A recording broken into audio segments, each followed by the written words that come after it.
সম্মানিত হাজিরিন, আজ 16 রমজানুল মোবারক, 16 রোজা 10-এ আজকে 16 রোজা আপনাদের খেদমতে আমি এই তৃতীয় জুমায়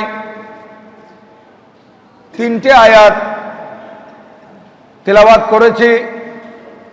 2টি পরিপূর্ণ আয়াত, একটি আয়াতের অংশ বিশেষ 3 জায়গা থেকে। যেহেতু আজ আমাদের এই তৃতীয় জুমার মধ্যে সাবজেক্ট একাধিক রয়েছে, একদিকে ঐতিহাসিক বদর যুদ্ধ, দ্বিতীয়ত এতেকাফ, তৃতীয়ত লাইলাতুল কদর। এই 3টি সাবজেক্টের উপর আলোচনা করার মানুষে আমি প্রথমে কোরআনুল করিম থেকে সূরা আলে ইমরান শরীফের 123 নম্বর আয়াত তেলাওয়াত করেছি। দ্বিতীয় নম্বরে এতেকাফের উপর আলোচনা করার জন্য পবিত্র কালামুল্লাহ শরীফের সূরা বাকারার 187 নম্বর আয়াতের অংশ বিশেষ তেলাওয়াত করেছি। তৃতীয়ত লাইলাতুল কদরের উপর আলোচনা করার মানুষে 30তম পারা সূরাতুল কদরের 3 নম্বর আয়াত তেলাওয়াত করেছি। আল্লাহ পাক সুবহানাহু ওয়া তাআলা যদি দয়া করেন, মদিনাওয়ালা আকার যদি নজর করম হয়, আমার মুর্শিদে করিম এর দোয়া আমার প্রতি শামিল হাল থাকে, আপনাদেরও দোয়া আমার প্রতি শামিল হাল থাকে, তাহলে এই 3টে আয়াত থেকে অতি সংক্ষেপে আমি আপনাদের খেদমতে কিছু আলোচনা করব। প্রথমে যদি আসি বদরের যুদ্ধের দিকে, আজ 16 রমজান, আজ থেকে প্রায় 1450 বছর আগে ঐতিহাসিক বদর দিবস, ঐতিহাসিক বদরের যুদ্ধ সংগঠিত হয়েছিল 17 রমজানুল মোবারক। রমজান শরীফের 17 তারিখ ছিল, আজ 16 তারিখ। আজ দিবাগত রাত্রে 313 জন সাহাবায়ে কেরাম নিয়ে আমার নবীজি এই বদরের প্রান্তরে উপস্থিত হয়ে আল্লাহর দরবারে দোয়া করেছিলেন এবং আল্লাহ তাআলার পক্ষ থেকে প্রতিশ্রুতি এসেছিল, আই মাহবুব নবী, এই বদরের যুদ্ধে আমার সাহায্য মুসলমানদের পক্ষে থাকবে। আল্লাহর প্রিয় মাহবুব সাল্লাল্লাহু আলাইহি ওয়াসাল্লামা এই যুদ্ধে উপনীত হয়েছিলেন। এটা ছিল ইসলামের প্রথম যুদ্ধ, যদিও বা এর আগে ছোটখাটো আরো 2-3টি সরিয়া হয়েছিল, এগুলো উল্লেখযোগ্য নয়। মূল উল্লেখযোগ্য বদরের যুদ্ধ, এটা ইসলামের প্রথম যুদ্ধ হিসেবে পরিগণিত, যা 2য় হিজরিতে হয়েছিল। কারণ আমার নবীজি এবং সাহাবায়ে কেরাম আল্লাহ তাআলার হুকুমে যখন মক্কা শরীফ ত্যাগ করে মদিনায়ে তয়্যিবায় তশরিফ আনলেন, মক্কার কাফের মুশরিকদের গুম হারাম হয়ে গেছে। এরা মুসলমানদের উপর যত আক্রমণ করতে পারত, মুসলমানদের উপর যত নির্যাতন করতে পারত, মুসলমানদেরকে যত কষ্ট দিতে পারত, তারা খুশি হতো। এখন মুসলমানরা তো চলে আসছে মদিনা শরীফ, এখন তারা এখনো চিন্তা করতেছে যে আমরা অস্ত্র শস্ত্র জোগাড় করব, আমরা যে ব্যবসা করব, ব্যবসার লভ্যাংশের একটা অ্যামাউন্ট আমরা অস্ত্র কেনার জন্য আমরা রেখে দিব, যেমন আজ ইহুদি নাসারারা এগুলা করতেছে। বর্তমানে ইহুদি নাসারারা মুসলমানদের বিরুদ্ধে, মুসলমান নিধন করার জন্য এরা অস্ত্র জোগাড় করে সব সময় এবং অস্ত্রের ব্যবসা করে। আজ সেই সময় কাফেরেরা, মুশরিকেরা মুসলমানদের বিরুদ্ধে তারা যুদ্ধ করার জন্য, মুসলমানদেরকে নিধন করার জন্য অস্ত্র কিনত। এক পর্যায়ে হযরত আবু সুফিয়ান রাদিয়াল্লাহু তাআলা আনহু, এখন আমাকে সেইভাবে বলতে হবে যেহেতু পরবর্তীতে উনি আমার নবীজির প্রিয় সাহাবী হয়েছেন। হযরত আবু সুফিয়ান, উনি তখন কলমা পড়েন নাই। ওনার নেতৃত্বে একদল বণিক, একদল ব্যবসায়ী কাফেলা সিরিয়ায় এসেছিল। এরা যাওয়ার পথে, আসার পথে মদিনা শরীফ হয়ে আসবে। এখন তাদের পুরা খেয়াল ছিল, এতদিন তো আমরা ব্যবসার একটা উল্লেখযোগ্য এমন আমরা অস্ত্র কেনার জন্য রাখতাম, কিন্তু এইবার ব্যবসায় যা লাভ হবে সম্পূর্ণ টাকা আমরা শুধু অস্ত্র কিনবো মুসলমানদের বিরুদ্ধে যুদ্ধ করার জন্য।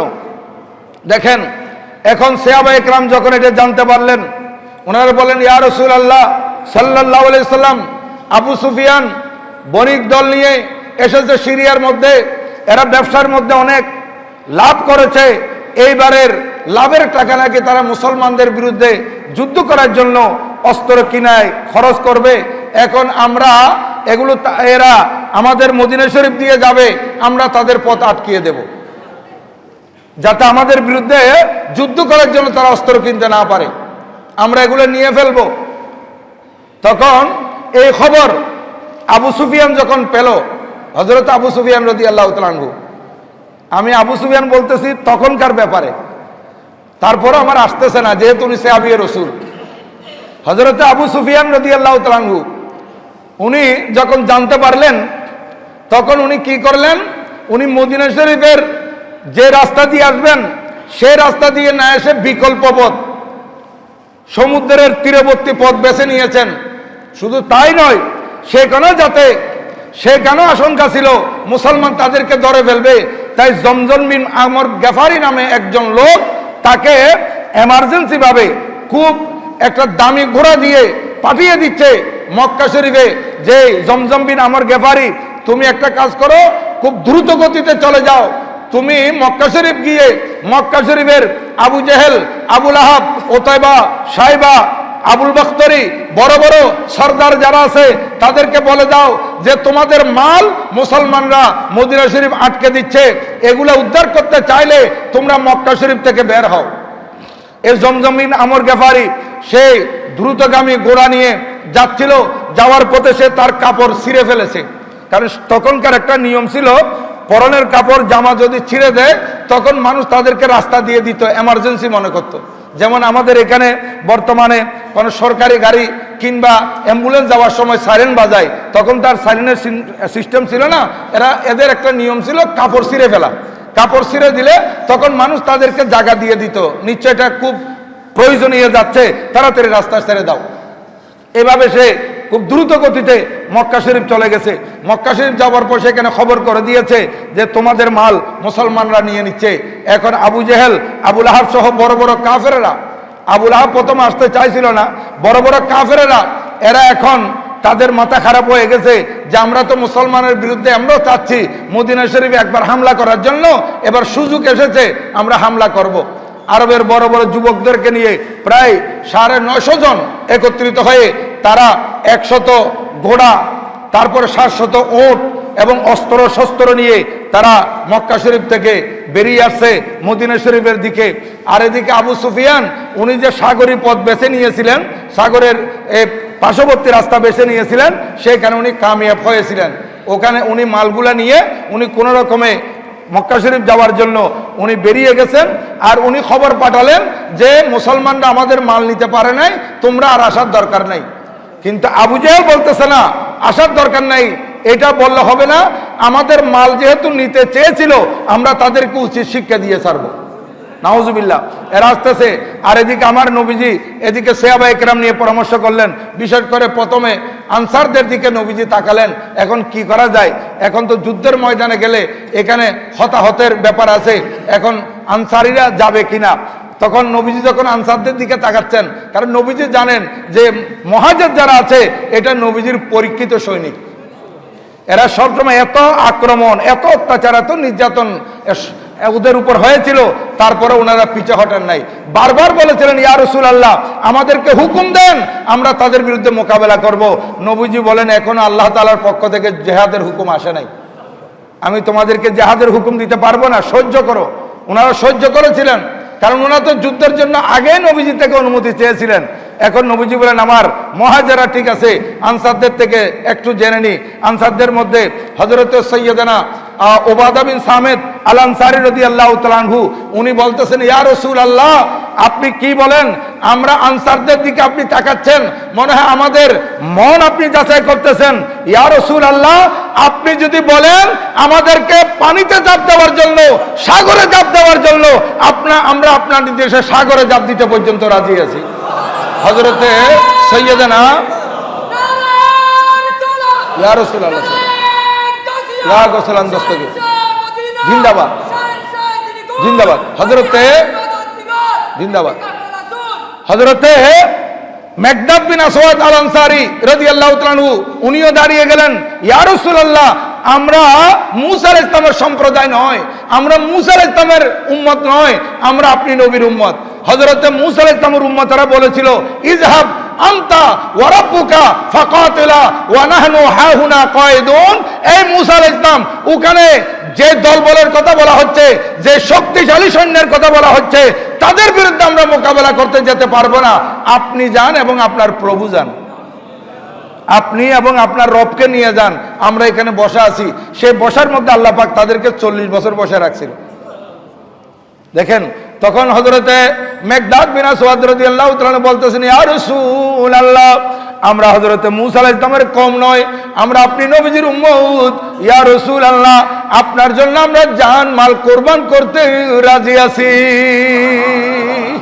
এই জন্য নবীজি হযরত আব্দুল্লাহ বিন উম্মে মকতুম রাদিয়াল্লাহু তাআলা আনহুকে মসজিদে নবী শরীফের সাময়িক ইমাম বানিয়ে দিলেন, ওয়াক্তি ইমাম বানিয়ে দিলেন। তারপর নবীজি চলতে লাগলেন। চলতে চলতে চলতে চলতে কিছুদিন যাওয়ার পর মুনাফিক এবং কিছু ইহুদি নাসারার এগুলো ষড়যন্ত্র মদিনা শরীফে হতে পারে, এই কারণে আমার নবীজি প্রতিমধ্যে হযরত আবু লুবাবা বিন আব্দুল মুনজির রাদিয়াল্লাহু তাআলা আনহুকে মদিনা শরীফের হাকিম বানিয়ে ওখান থেকে পাঠিয়ে দিয়েছেন। এখন মুসলমানরা যে বের হচ্ছে, মুসলমানদের কাছে অস্ত্র শস্ত্র নাই তেমন, যেটা আমার আল্লাহ পাক কোরআনে পাকে বলেছেন, নিজে বলতেছেন, ওয়ান্তুম আজিল্লা, তোমরা নিরস্ত্র ছিলে, তোমরা হীনমনা ছিলে, তোমাদের কাছে অস্ত্র শস্ত্র ছিল না, মাত্র 6টি নেজা 8টি তলবারি ছিল। 6টি নেজা 8টি তলবারি আর 2টি ঘোড়া 70টি উট ছিল। সংখ্যা ছিলেন 313 জন। ওনারা বের হয়েছেন, যাচ্ছেন, পালা বদল করে করে ওনারা উটের মধ্যে চড়তেছেন। এইভাবে যেতে যেতে মদিনা শরীফ থেকে প্রায় 80 মাইল, কিলোমিটার নয়, প্রায় 80 মাইলের মতো ওখানে যেতে হবে। আর ওদিকে কাফেররা ওদিক থেকে চলে আসছে। সংক্ষেপে বলতে হচ্ছে, এখানে আবু জেহেল এবং আরবের বড় বড় কাফেররা এরা ভালো জায়গা বেছে নিয়েছে, সমতল ভূমি, যেখান থেকে তারা ভালো করে যুদ্ধ চালাতে পারবে, এইরকম জায়গা তারা বেছে নিয়েছে। এখন মুসলমানদের জন্য ছেড়ে দিয়েছে বালিকাময় জায়গা।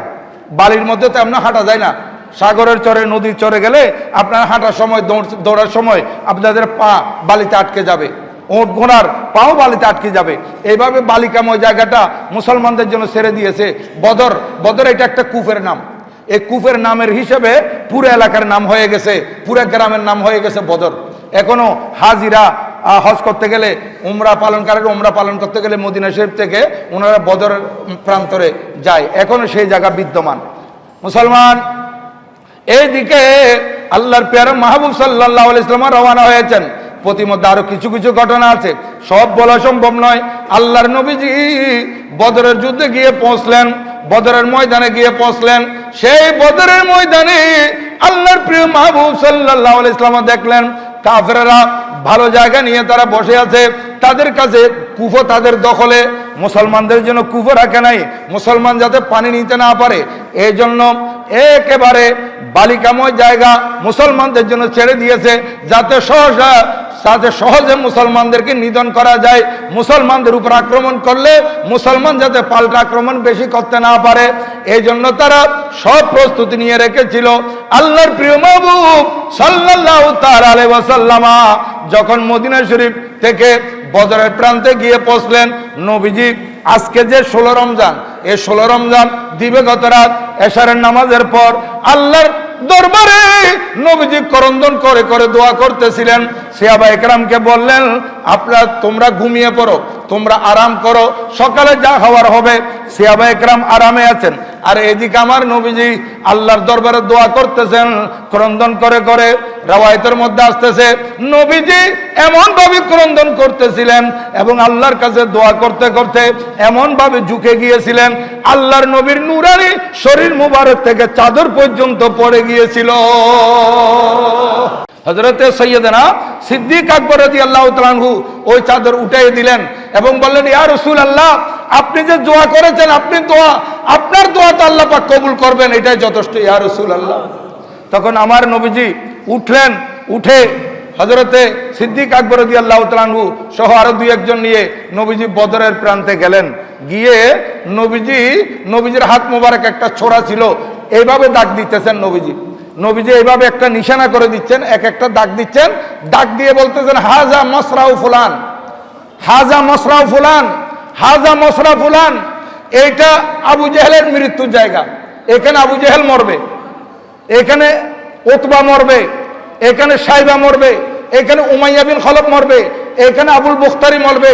এইভাবে নবীজি কে কাফেরদের মধ্যে কে কোন জায়গায় মরবে এগুলো পর্যন্ত নিশানদেহি করেছিলেন, নবীজি দাগ দিয়ে দিয়েছিলেন। পরবর্তীতে দেখা গেছে আমার নবীজি যার মৃত্যুর কথা যেখানে বলেছিলেন, যার মৃত্যু যেখানে অবধারিত বলে দিয়েছিলেন, হুবহু সেখানে তাদের মৃত্যু হয়েছিল। তারা সেখানে মরা ছিল, তাদের লাশ সেখানে পড়েছিল, তারা সেখানেই মরেছিল। নবীজি এভাবে দাগ দিয়েছেন। নবীজি চলে আসলেন, আর এদিকে আসার পর সাথে সাথে দেখা যাচ্ছে আল্লাহ পাক যে ওয়াদা দিয়েছিলেন সাহায্যের, প্রথম সাহায্য যেটা, সেটা হচ্ছে আসমান থেকে বৃষ্টি নাজিল হওয়া। আসমান থেকে বৃষ্টি নাজিল হয়েছিল।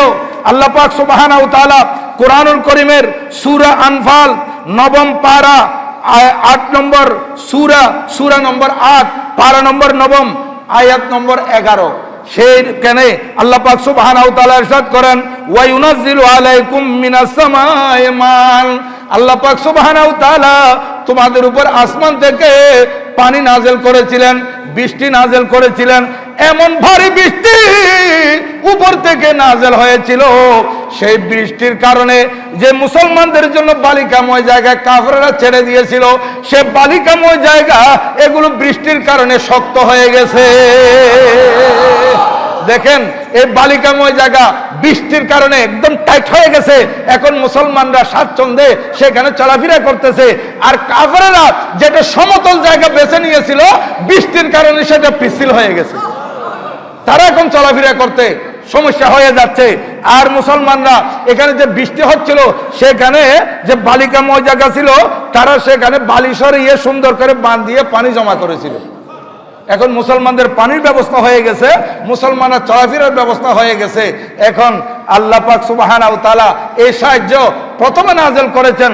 আর 17 তারিখ যখন যুদ্ধ আরম্ভ হয়ে গেছে, আল্লাহ পাক সুবহানাহু ওয়া তাআলা কুরআনুল কারীমের সূরা আনফালের 9 নম্বর আয়াত 8 নম্বর সূরা 9 পারা আয়াত নম্বর 9 সেখানে আল্লাহ পাক বলেছেন, আল্লাহ পাক সুবহানাহু ওয়া তাআলা তোমাদের সাহায্যের জন্য 1000 ফেরেশতা নাযিল করেছেন।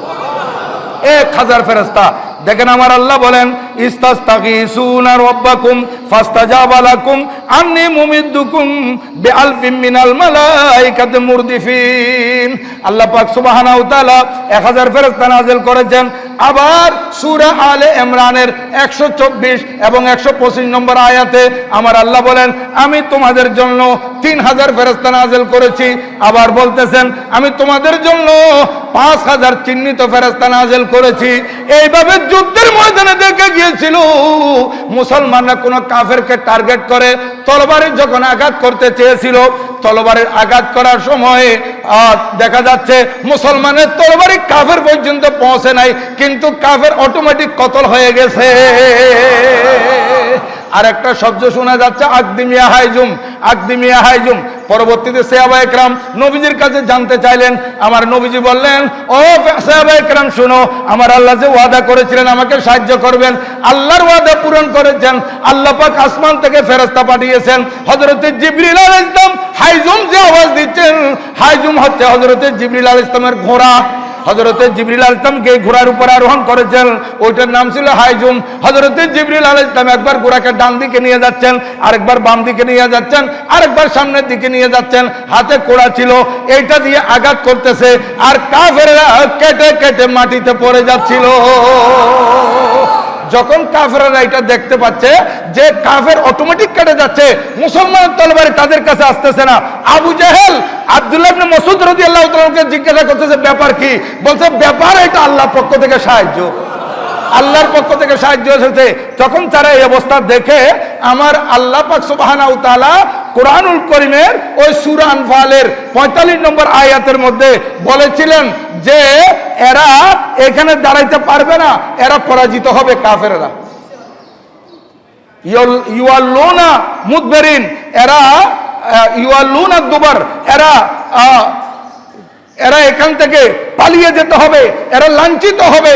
আমার আল্লাহ সুবহানাহু ওয়া তাআলা যে বলেছেন, এই আয়াত আমার নবীজি বারবার পড়তেছিলেন, বারবার তেলাওয়াত করতেছিলেন।